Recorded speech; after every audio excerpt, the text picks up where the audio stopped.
Hey guys, Evan Rourke here, back in our video. Today we're going to be doing a review on the Bandai Y-MSF Manda figure.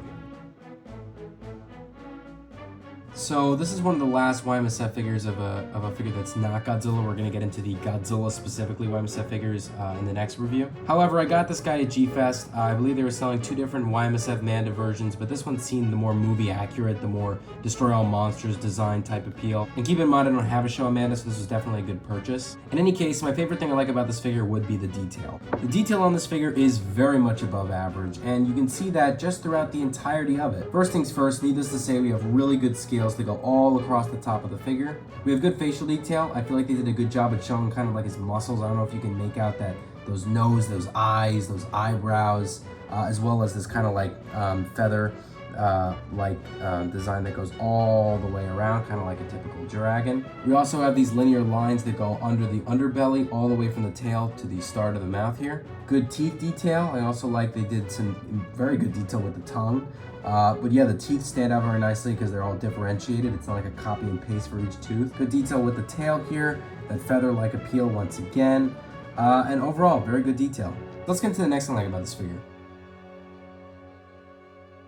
The next thing I like about this figure is the paint job. The paint job on this figure is very, very good. First things first, there are no paint scuffs anywhere, and the shading between this yellowish orange brown color for the underbelly and the bright green for the top is not perfect shading, but for many parts of it, it's better shaded than others. Like in this area, that's just a beautiful shade right there, from blending into this orange brown to this bright green. And yes, that is all across the underbelly. Maybe in some areas it's not, like I just said earlier, but overall the green itself is a booming color, as well as the red for the mouth. The red on the mouth is also very booming, but the green takes up the most color contrast just because that's the majority of the figure, and it's a nice shiny green. It's not a glum, swampy green. I believe, if I'm not mistaken, that the other Y-MSF Manda that they made is more of that kind of color, and I think I wouldn't have given the paint job on that a really good pro if I got that one instead of this one. Also good paint job for the brownish teeth, yellowish teeth. Of course, it's supposed to be like dirty.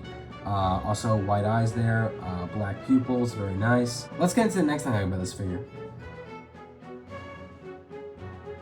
The next thing I like about this figure is the articulation. The articulation on this figure is very good because it has several joints for a Y-MSF. Now keep in mind, I probably would say a Y-MSF gets the same critiques when it comes to articulation as Bandai, that it should have at least 4 joints. This has 8 if I remember correctly. First things first, we have the head here, neck here, mid-tail movement there, and rear tail movement here. We also have mini arms here, which they honestly didn't even have to articulate if I'm being honest, but the fact that they did just gives it such a good pro. They really didn't have to go through this much trouble. We have the 2 arms here, or 2 legs rather, and the 2 legs here. So overall, the articulation on this guy is very good. Let's get into the content of this figure.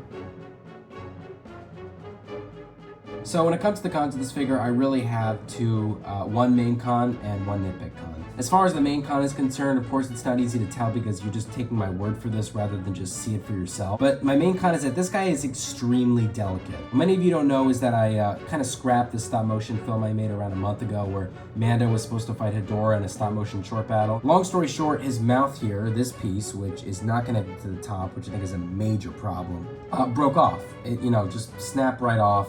And it was clear as day that that was possible because, as you can see, there's like a linear line here, and I literally glued it last night. So again, there was no real reason for it to snap off like that. I wasn't aggressive with it, but even in other parts of the figure too, when you're just moving these joints, you can literally feel the mold is very delicate. Now, I do understand that in all fairness, this is kind of like a skinny figure. It's like almost like a snake. It's a serpent.